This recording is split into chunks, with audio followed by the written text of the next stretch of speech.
Quiero compartir un mensaje que he titulado Libres de la enfermedad. ¿Cuántos creen eso? Diga conmigo, libres de la enfermedad. En la Biblia la enfermedad está relacionada con nuestra tierra. Segunda de Crónicas 7:14. Si mi pueblo se humilla, si busca mi nombre, si busca mi rostro, sobre el cual mi nombre es invocado, ese pueblo, dice, yo voy a traer sanidad a esa tierra. Parafraseando el pasaje, la tierra, el corazón, sanidad. En la Biblia también habla de sanidad en la provisión. Cuando en una ocasión un hombre de Dios estaba frente al pueblo de Israel, Moisés tuvo que tomar unas ramas y hacer una oración para que las aguas amargas de Mara se volvieran dulces. Así que se necesita sanidad en el corazón, se necesita sanidad en la provisión, pero también se necesita sanidad en nuestros cuerpos enfermos. Y hoy yo creo que al terminar este servicio, gente va a ser sana físicamente. ¿Cuánto lo creen? Yo no sé aquí si alguien vino hoy con una enfermedad en su cuerpo, pero hoy usted va a salir sano en el nombre de Jesús. Quiero dar un fundamento, una base de la sanidad, traer el conocimiento y luego impartir la unción de la sanidad esta noche. Amén. La sanidad en el Antiguo Testamento fue una promesa para el pueblo de Israel. Éxodo capítulo 23, 25 al 26 dice así: sirve solamente al Señor tu Dios. Si lo haces, yo te voy a bendecir con alimento y agua, y te protegeré de enfermedades. No habrá en tu tierra ninguna mujer que pierda su embarazo, o sea, estéril. Te daré una vida larga y plena. La sanidad en el antiguo pacto era una promesa para el pueblo de Israel, una promesa condicionada. Si me sirves, si tú dedicas tu vida a mí, yo voy a guardarte de las plagas, de la enfermedad. En Génesis capítulo 20, 17 se nos dice que Abraham oró a Dios y Dios sanó a Abimelech, a su esposa y a sus siervas, para que pudieran tener hijos. Hay un pasaje también en el que la escritura nos habla que el pueblo comenzó a renegar en contra de Dios, comenzó a levantarse en contra del nombre del Señor en los días de que el pueblo andaba atravesando el desierto. Y dice que en ese momento el pueblo se impacienta de tal manera que comenzaron a hablar en contra de Dios y en contra del líder que los estaba dirigiendo. Yo quiero que vaya conmigo el pasaje que va a aparecer en pantalla en este instante. Luego el pueblo de Israel salió del monte de Hor y tomó el camino hacia el Mar Rojo para bordear la tierra de Edom. Pero el pueblo se impacientó, tuvo impaciencia con tan larga jornada, y comenzó a hablar en contra de Dios y en contra de Moisés. A Dios que no veían y contra Moisés que veían.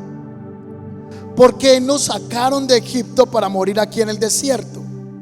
El pueblo que estaba siendo liderado por Moisés comienza a sentirse que el liderazgo de Moisés no es suficiente, y que quizá la decisión de haberlo sacado de Egipto fue una decisión torpe, fue una decisión necia, fue una decisión no guiada por el Eterno. Así que todos se voltean en contra de Moisés y comienzan a tener un pensamiento contrario, al punto que entraron en una estación de queja. Se comenzaron a quejar porque no estaban de acuerdo con lo que estaban viviendo. Aquí no hay nada para comer, no hay agua que beber, y además estamos cansados de ese detestable maná que estamos todos los días participando de él. Y dice que en ese instante viene un juicio de Dios sobre la nación de Israel, y Dios envió serpientes venenosas entre el pueblo, y muchos fueron mordidos y murieron. La causa de esta enfermedad es una causa provocada por las palabras. Según este pasaje, en la antigüedad personas podían ser azotadas con enfermedad por la queja y la murmuración. En este pasaje bíblico, Dios envió serpientes para que afectaran al pueblo por causa de la murmuración y de la queja en contra de Moisés. Muchas veces nosotros hablamos por hablar y atraemos a nuestras vidas situaciones aún de enfermedad o atamos nuestra existencia. Así que Dios le da una orden a Moisés y le dice: haz la figura de una serpiente venenosa y átala en un poste. Todos los que sean mordidos vivirán con tan solo mirar la serpiente de bronce. Esta serpiente es una figura del Mesías. Esta es una figura de la salvación, porque quien se levante y ponga la mirada en la serpiente será sano. Juan capítulo 3:14 retoma el hecho del antiguo pacto cuando dice lo siguiente: y como Moisés levantó la serpiente en el desierto, así es necesario que el Hijo del Hombre sea levantado. Porque cuando el Hijo del Hombre es levantado, todos los que miren a Él, crean en que Él es la salvación, serán salvos. Así que el que ponga la fe en el Mesías será salvo. Serán sanos de la muerte eterna. En el antiguo pacto está dando una figura temprana, revelatoria del Mesías, que Él sería nuestra sanidad. Así que el pueblo de Israel comienza a mirar la imagen que hace el hombre de Dios y reciben sanidad. En Isaías 53:5, Isaías es conocido como el profeta mesiánico. Es el profeta que más habla de la redención del pueblo de Israel. Es el profeta que más habla de que vendría un Mesías, un Salvador, un escogido, un elegido. Él está mostrando entre sombras, tratando de correr el velo de esa revelación, de la promesa cumplida en los años posteriores. Y él, hablando de ese Mesías, en el pasaje 53 verso 5, él dice: pero él fue traspasado por nuestras rebeliones. Aquí está hablando de Yeshua. Está hablando que él fue traspasado. Si usted puede subrayar la palabra traspasado, por nuestras rebeliones. Segundo asunto que usted puede allí subrayar es aplastado. Traspasado y aplastado por nuestros pecados. Subraya ahora la palabra golpeado. Él fue traspasado, aplastado y golpeado para que nosotros estuviéramos en paz. 4. Fue azotado para que fuéramos sanados. Isaías prevé desde la visión de vidente, desde la visión de profeta, tiene una revelación hacia el futuro. Y él está mirando 800 años adelante en el Cronos. Pero Isaías se está moviendo en el tiempo y en la revelación kairótica de Dios, en el kairos de Dios. En Dios no hay horas, no hay minutos, no hay segundos. Está el tiempo atemporal, está la eternidad. Así que Isaías logra entender en el espíritu lo que haría el Mesías en el tiempo que estaba prometido para ser revelado en la tierra. Y él dice que él sería traspasado, aplastado, golpeado y azotado para que fuéramos nosotros sanados. El pueblo de Israel tiene la promesa de la salvación, pero hacia el tiempo futuro se está sosteniendo una promesa de sanidad a través de la obra redentora, expiatoria, que el Mesías haría en la cruz del Calvario y que traería para quienes crean en él sanidad en sus cuerpos. ¿Cuántos creen que el Señor puede sanar tu cuerpo esta noche? Gracias por su entusiasmo. ¿Cuántos creen que Dios puede sanar cuerpos? Mateo capítulo 4, 23. Ahora, mirando en el cumplimiento profético, el evangelista narra lo siguiente: Jesús viajó por toda la región de Galilea enseñando. Subraye, enseñando. Número 2, anunciando. Enseñando y anunciando, enseñando y predicando. ¿Qué se enseñaba? ¿Qué se anunciaba? ¿Qué se enseñaba? ¿Qué se predicaba? Él estaba enseñando y predicando la buena noticia del reino. El Mesías vino a traer el conocimiento del reino, la manifestación y los principios del reino al que él pertenecía, no de una religión. Él estaba estableciendo el gobierno del cielo en la tierra. Ese era el principio de Yeshua en esta tierra. Enseñaba y anunciaba los principios del reino.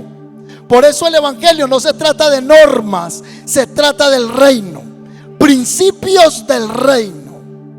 Ahora dice que él sanaba a la gente de toda clase de enfermedades. ¿De cuántas enfermedades? De toda clase. Entonces vuelva y mire y subraya estas palabras: enseñaba, anunciaba y sanaba todo tipo de enfermedades y dolencias. Mire, el pasaje está diciendo que hay una diferencia entre una enfermedad y un dolor. Enfermedades y dolencias. Las noticias acerca de él corrieron y llegaron tan lejos como Siria, y pronto la gente comenzó a llevarle a todo el que estaba enfermo, y él los sanaba a todos, cualquiera fuera la enfermedad o el dolor o la dolencia que tuvieran, o si estaban poseídos por demonios. 4 principios del evangelio. Aquí usted va a encontrar la revelación del ministerio completo. Es la enseñanza, la predicación, la sanidad y la liberación. En la obra de Dios se tiene que predicar, se tiene que enseñar, pero se tiene que sanar y se tiene que echar fuera los demonios. Amén. Si una persona solo se queda en echar fuera demonios, no tiene el evangelio completo, necesita la enseñanza. Si usted solo enseña y solo predica y no echa fuera los demonios y no sana a los enfermos, ese no fue el ministerio completo que enseñó el Mesías. Él enseñaba, predicaba, anunciando los principios del reino, no los gustos del pastor ni del líder ni de la denominación, sino que él enseñaba los principios del reino. Hoy se predica lo que piensa el pastor, lo que piensa el líder, o lo que le gusta al hermano, o en lo que no está de acuerdo el hermano. No en lo que usted está de acuerdo o no está de acuerdo. Se trata de los principios del reino. Entonces, cuando no se conocen los principios del reino, se enseñan las normas de los hombres. Entonces él enseñaba, predicaba los principios del reino, sanaba a los enfermos y echaba fuera los demonios. Ahora me llama la atención porque dice que echaba fuera demonios o epilépticos o paralíticos, y numerosas multitudes le seguían a todas partes. Gente de Galilea, de las 10 ciudades, que esto comprende en el mapa geográfico a Decápolis, Deca, 10 polis, ciudades, 10 ciudades. Toda esta región comenzó a escuchar el mensaje de la salvación de Jerusalén, de Judea y del oriente del río del Jordán. Porque en este pasaje yo encuentro un ministerio completo: enseñanza, predicación, sanidad y liberación. En el nuevo pacto, el Mesías sanaba a los enfermos, y en el tiempo presente la palabra dice que Él es el mismo de ayer, hoy y por los siglos de los siglos. Si el Señor sanó ayer, todavía sana hoy, sana mañana y hace milagros. ¿Cuántos creen que Él hace sanidades todavía? ¿Cuántos creen que Él todavía hace milagros? Yo he orado por personas y no he sanado a ni uno, pero he visto a través de mi vida que el Señor ha sanado gente con hernias. He visto gente ser sana en sus articulaciones. He visto personas con cáncer desaparecer. He visto sanidades, y yo creo que el Señor todavía sana. Hay una corriente teológica endemoniada en este tiempo que dicen que hoy no hay milagros. Eso es mentiras, y eso seca el espíritu del Señor. Porque si Él sanó ayer, Él enseña hoy, y Él sana hoy y sana mañana. Si Él sanó en el pasado, es el mismo. Él no ha cambiado. En Él no hay mudación de tiempo, no hay variación. Él es el mismo. Entonces, si alguien vino esta noche enfermo, el Señor te va a sanar. Si alguien está pasando una dolencia, te digo de parte del Espíritu del Señor, Él te va a sanar en esta noche. Mateo capítulo 8, 14 al 16 dice: aquella noche le llevaron muchos endemoniados, y Él expulsó a los demonios o a los espíritus malignos. Mire cómo los expulsaba Él. No era que se quedaba toda la noche ahí fuera y fuera y fuera y fuera y 3 horas, no, que quedarse toda la noche con el demonio. No, Dice que él con una simple orden echaba fuera a los demonios y los sanó a todos. ¿Cuántos dan gloria a Dios por eso? El contexto de este pasaje es que desata una atmósfera de milagros en la casa de la suegra de Pedro. Ese fue, yo creo, lo más horrible que hizo el Mesías en la tierra, fue que le sanó la suegra a Pedro. Chiste.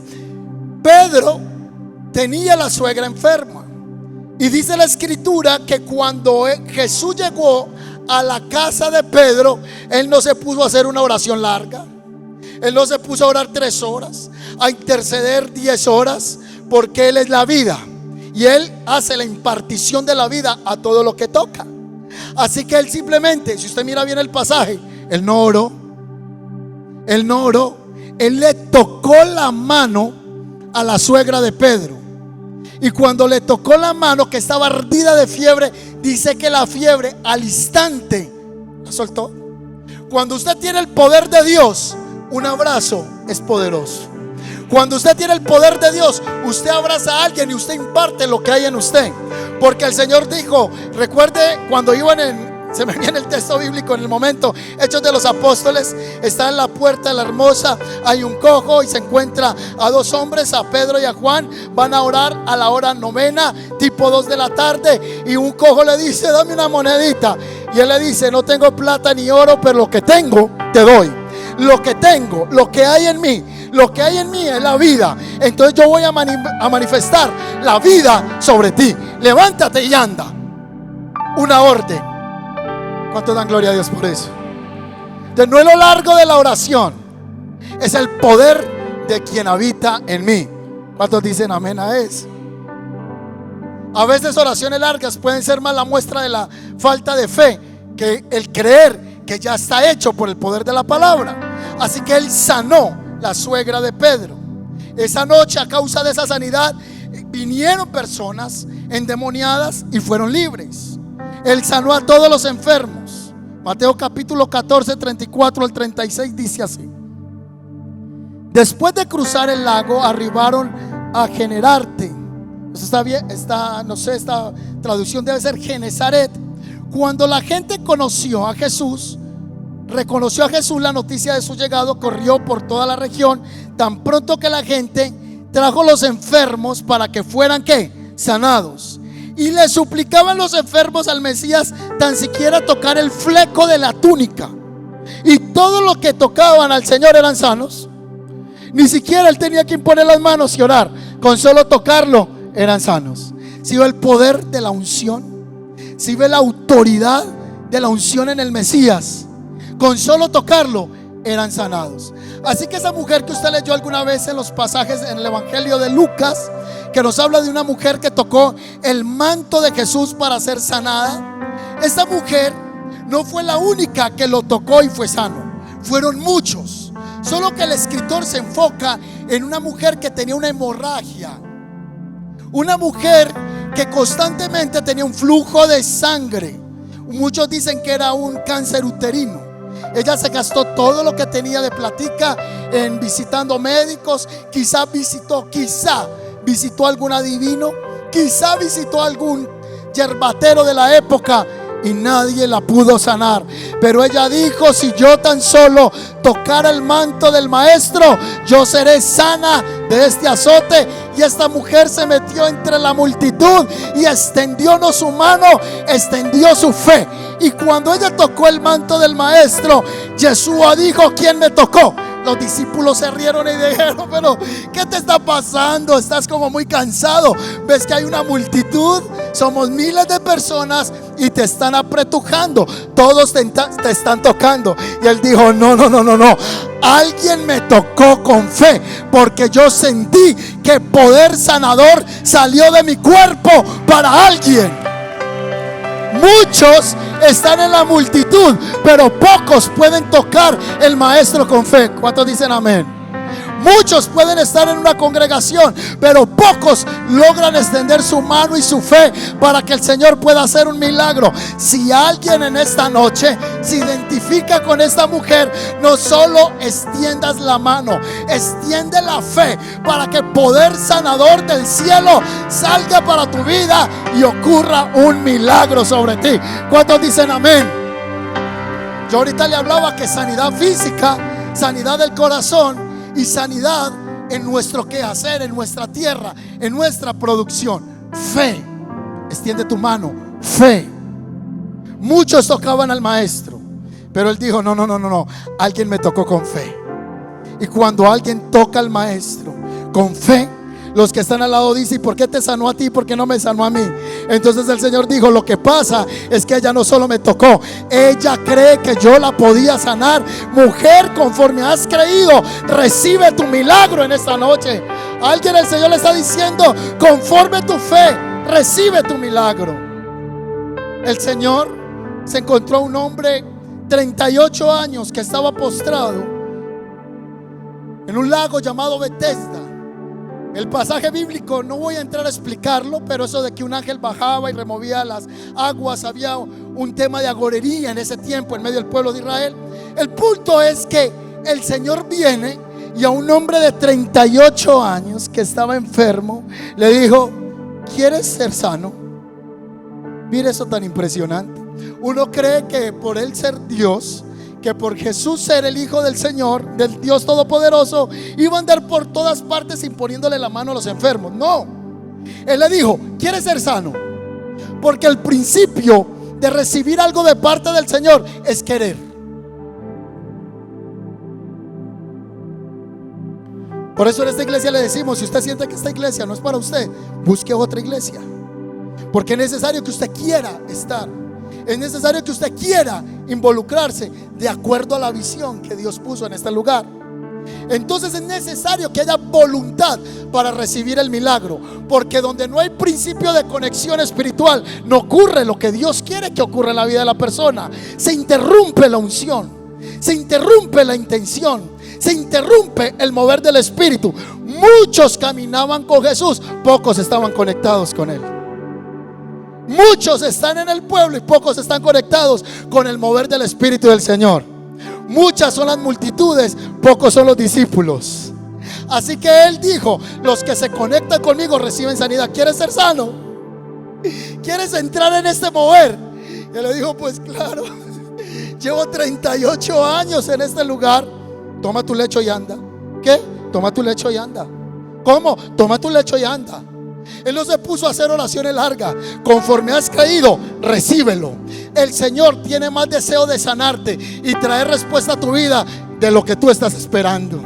Si alguien está interesado en hacer un milagro a favor, es el Todopoderoso. Pero Él te está diciendo: ¿crees que yo puedo hacerlo? Entonces toma tu lecho y anda. ¿Cuántos dan un aplauso al Señor esta noche?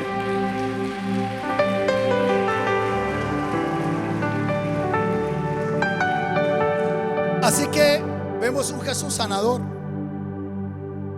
vemos un Jesús liberador. El miércoles pasado hubo cantidad de liberaciones acá. Ustedes vieron media iglesia vomitando, gente siendo liberada. No, pastor, el Espíritu del Señor estaba obrando, haciendo su obra. Ni siquiera había gente por la que se le estaba imponiendo manos y el Señor los estaba ahí liberando. Él estaba liberando el pueblo, sanándolos. Así que el Señor no solo lo hizo en esta tierra, sino que Él le entregó una consigna y dijo: todo el que crea en mi nombre van a hacer las mismas señales que yo hice, y mayores, porque yo voy al Padre. Entonces el pueblo de Dios fue comisionado para sanar y para echar fuera a los demonios. ¿Cuántos dicen amén a eso? Y si usted vio milagros en las Escrituras, mayores cosas Dios hará contigo y a través de ti. ¿Cuántos dicen amén a eso? Mayores cosas. Así que Pedro y Juan, cuando estaban subiendo a la hora novena de la oración y le traen el cojo de nacimiento, Él le dice: le voy a entregar la impartición que recibimos de Yeshua, sé sano. En una ocasión estaba en los anales históricos, dice que había un papa con un obispo conversando y contando el dinero de las arcas de la iglesia tradicional. miles de millones, miles de pesos. Así que el cardenal o el ayudante de ese papa hizo un comentario: qué tremendo hoy. Hoy lo que la iglesia tiene es oro, pero no puede decir, como dijo Pedro y Juan, no tenemos oro, pero tenemos el poder de Dios. Hoy lo que falta es poder de Dios. Y Juan y Pedro tenían esa consigna del Espíritu dentro de ellos, y a través de ellos el Señor sanaba a los enfermos, sanaba al que estaba oprimido. Hechos 28 versículos 7 al 9. No sé si usted ha visto milagros en la Biblia a través de San Pablo. Solo se registra un milagro. De pronto usted ha visto más en sus estudios, pero yo encuentro en Hechos 28, 7 al 9 que Pablo, que antes era llamado Saulo, solo un momento de ministración de sanidad. Pablo entró a orar por un hombre y puso su mano sobre él, y ese hombre se sanó. Y oró por Publio. Ahí fue sano Publio en ese instante. Pablo fue llamado a traer la revelación de la gracia. Y en este instante yo veo que registra la escritura que a través de su vida él sana a un hombre por el poder del Espíritu del Señor. Pero en Marcos 16, 17 dice: estas señales seguirán a los que creen en mi nombre. ¿Cuántos creen en el nombre del Señor Dios Todopoderoso? Usted está llamado para sanar a los enfermos. Gracias por su entusiasmo. Usted está llamado para echar fuera a los demonios. Usted está llamado para hacer temblar las fuerzas de las tinieblas, porque en usted también habita el Todopoderoso. ¿Cuántos dan un aplauso al Señor? Voy finalizando para ministrar sanidad.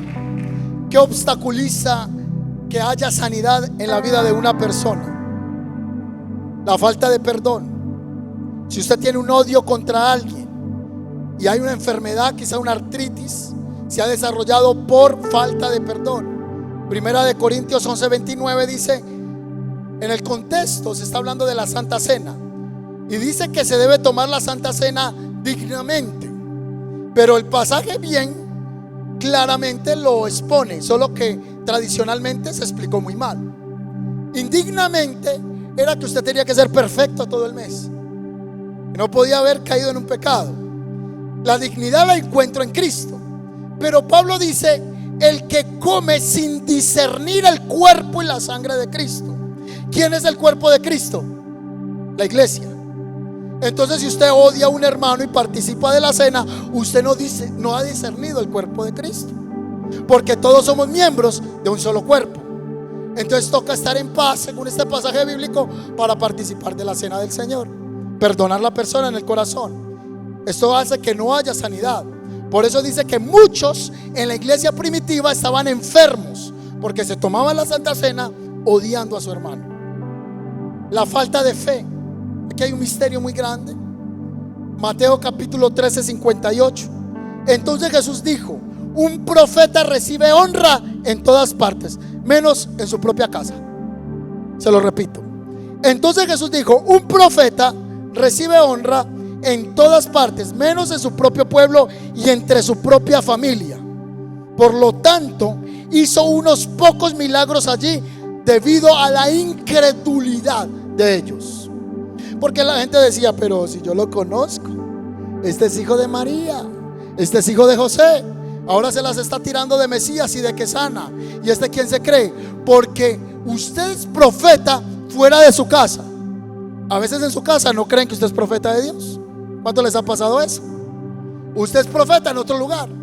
Por eso hay gente que cuando viene acá en momentos especiales, viene un predicador y enseña la misma palabra que el predicador viene enseñando a la iglesia, y la gente sale diciendo: ¡qué palabra!